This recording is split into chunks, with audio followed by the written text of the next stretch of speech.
नैमिषारण्य में शौनकादिक ऋषियों ने प्रश्न किया और कहा कि जिससे प्रभु मिल जावे ऐसा कोई साधन बताओ।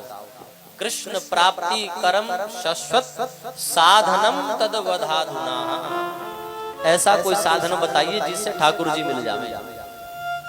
सूत जी महाराज सुन के बड़े प्रसन्न हुए और उन्होंने कहा कि ऋषियों, इस कली काल में प्रभु प्राप्ति का केवल और केवल एक साधन है।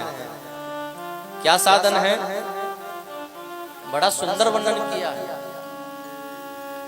श्री सूत जी महाराज कहते हैं कि काल व्याल मुख ग्रास त्रास निर्णात तवे श्रीमद्भागवतम शास्त्रम कलौ कीरेण भाषितम।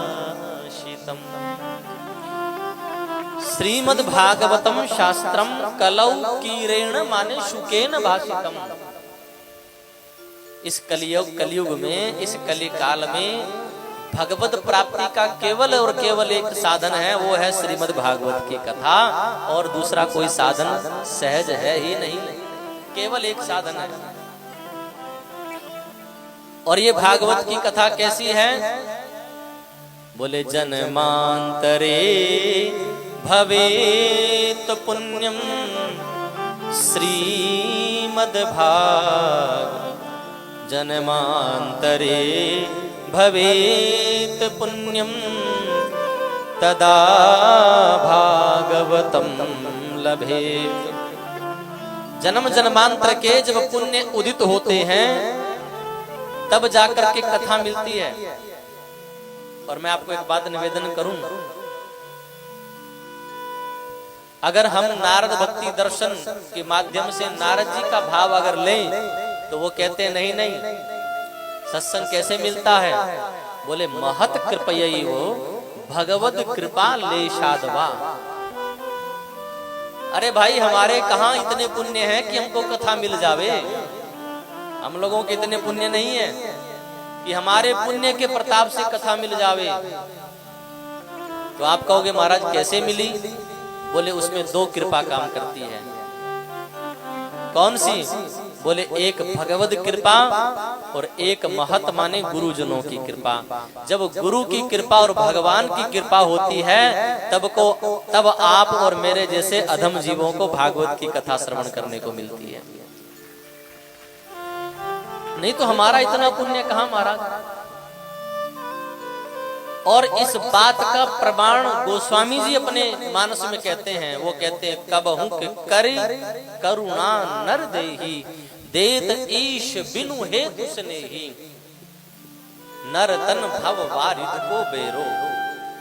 भगवान करुणा करते हैं, कृपा करते हैं। इस भटकते हुए जीव को देखते हैं कि 84 लाख योनि में भटक रहा है, तो ठाकुर जी कृपा करके एक अवसर देते हैं, करुणा करके। और वो अवसर क्या है? नर देही। ये जो हमारा 3.5 हाथ का जो शरीर है ना, ध्यान रखिएगा, ये हमारा कोई पुण्य नहीं है, ये प्रभु की करुणा है। और ये जो मानव देह है इसकी एक विशेषता है। विशेषता क्या है?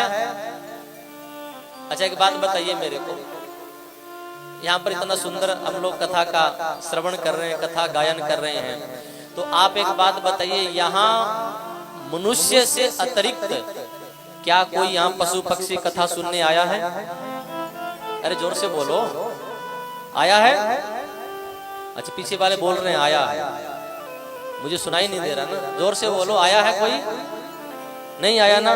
क्यों नहीं आया बताइए? कारण जानते हो क्यों नहीं आया? यहाँ कोई कुत्ता नहीं है, कोई है? आए भी तो हम लोग डंडा मार के भगा देते हैं, भागो यहाँ से। ना कोई गैया ना कोई भैंस। क्यों नहीं है? वो भी तो जीव है ना, कोई पक्षी है ना कोई और जीव है। क्यों नहीं है यहाँ पर कोई पशु पक्षी? आप और हम ही क्यों हैं? उसके पीछे एक कारण है, और वो कारण है कि उनके पास समझने की बुद्धि नहीं है। बुद्धि का अभाव नहीं है, ध्यान रखना, बुद्धि है उनके अंदर भी। हित अनहित पशु पक्षियों जाना, अच्छा बुरा पशु पक्षी भी जानता है। आप डंडा मारोगे, हैं? हम लोग महाराज अपने गुरुदेव के साथ में मुंबई में थे, उल्लासनगर में, तो वहां डॉक्टर ने गुरुदेव को बोल दिया कि आपको गाय का दूध पीना चाहिए। हमारे स्वामी जी मंत्री जी महाराज तो भक्त थे, तो उन्होंने कहा गुरुदेव आपके लिए गाय का दूध है, और हम थोड़ा जंगल में रहते थे, सर्दी में चले जाते थे, तो कहा शहर है महाराज 20 किलोमीटर, कौन रोज जो है गैया लाएगा, हम गाय ही ला के रख देते हैं। तो एक सुंदर जो है, हाँ, ब्याई हुई गाय ला के रख दी।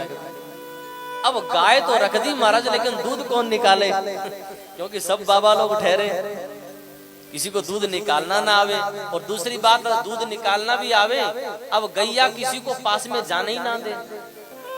हम लोग कोशिश करें तो मारे सिंह महाराज, किसी को पास में ही ना जाने दे, वो इतनी खूंखार गाय। तो हम लोग बड़े परेशान। तो हमारे साथ में राजस्थान के हमारे गुरु भाई थे, उन्होंने कहा तुम हटो पीछे, तुम नहीं जानते गाय की भाषा। हमने कहा क्या करोगे, बोले तुम दूर खड़े होके देखो, हम 1 मिनट में दूध निकालते, हमको कुछ नहीं कहेगी। और वो महाराज गए, और हमने देखा महाराज वो गए, और पता नहीं क्या उन्होंने पुचकारा, थोड़ा हाथ फेरा, गाय महाराज एकदम खड़ी हो गई शांति से, और बढ़िया दूध निकाल के ले आए वो।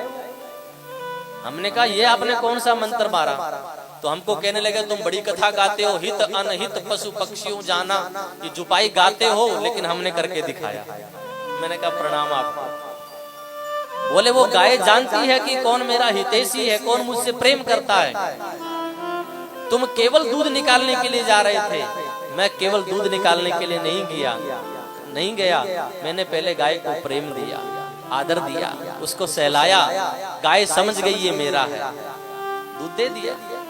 हित अनहित पशु पक्षियों जाना, लेकिन ध्यान रखना, पशु और पक्षी केवल अपने शरीर तक के लिए सोच सकते हैं, उससे अधिक नहीं। लेकिन आपके और मेरे पास में जो बुद्धि है ना, उसके अंदर सामर्थ्य ये है कि हम अपने से अधिक दूसरों के बारे में सोच सकते हैं। इसलिए देखिए, हम लोग खुद खाने से पहले दूसरे को खिलाते हैं। हमारे घर में कोई आ जावे, मेहमान, कोई संत आ जावे, तो हम भोजन नहीं करते, हम कहते हैं पहले इनको खिलाओ। ये हमारी श्रेष्ठता है। लेकिन आप 2 पशुओं को साथ में बांध दो, एक को चारा डाल दो, तो वो प्रतीक्षा नहीं करेगी कि बगल वाली के पास में आ जाए तब मैं खाऊं ना, वो खाना शुरू कर देगी।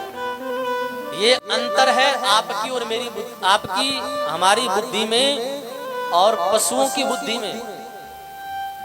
इसलिए श्रेष्ठ हैं हम, इसलिए आप और हम यहाँ बैठे हैं, और कोई कारण नहीं है।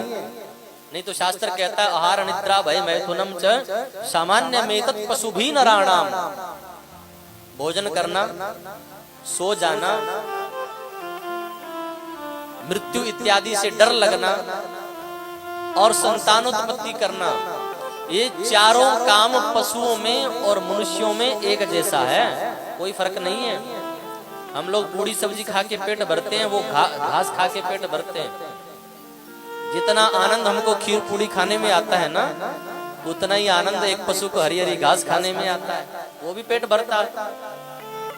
हम लोग भी थक हार करके सो जाते हैं, पशु पक्षी भी विश्राम करते हैं। हमें कोई डंडा मारे हमें भी डर लगता है, पशु को भी डंडा दिखाओगे वो भी डरता है। आप लोग भी विवाह करके घर में संतान उत्पन्न करते हो, पशु पक्षी भी करते हैं, तो फिर फर्क क्या है? तो हमारे आचार्य गण कहते हैं धर्मो तेषाम अधिको विशेषा धर्मेण हीना पशु भी समाना। धर्म, धर्म शब्द का अर्थ क्या है? क्या करना चाहिए और क्या नहीं करना चाहिए, इसका बोध केवल आपके और मेरे पास में है, दूसरे को नहीं है।